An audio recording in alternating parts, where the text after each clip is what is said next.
Tuesday was a pretty big day for the Texas power grid, and not just because it didn't crash in the sweltering heat.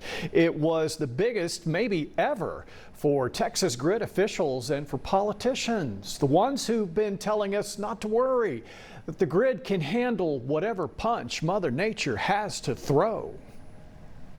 And on Tuesday, she packed a mighty punch. Triple-digit temperatures across the state, followed by record energy demand. And while ERCOT officials have issued a weather watch, there was no call for conservation. No threat of a grid crash if we didn't dial back on the thermostat.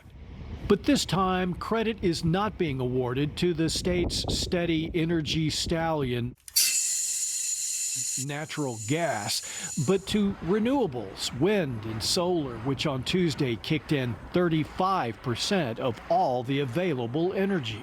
I'm pretty optimistic that we have more power available to us on a hot summer day than in the history of Texas.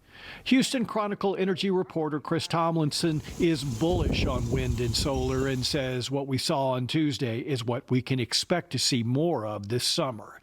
Not just from wind and solar, but from the growing variety of sources of energy being developed. He even envisions a day when natural gas plays a secondary role in providing energy to the grid.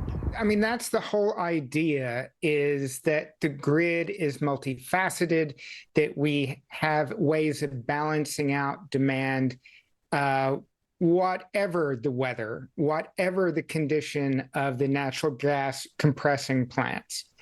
The goal really is to provide the cheapest electricity possible to Texans. And so most of the time that's going to come from wind and solar.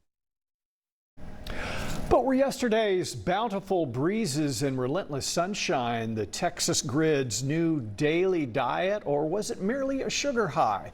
Today, we get a chance to find out as ERCOT is projecting yet another day of oppressive triple digits and record demand. Yeah, speaking of demand, let's go ahead and take a look at ERCOT's supply and demand dashboard.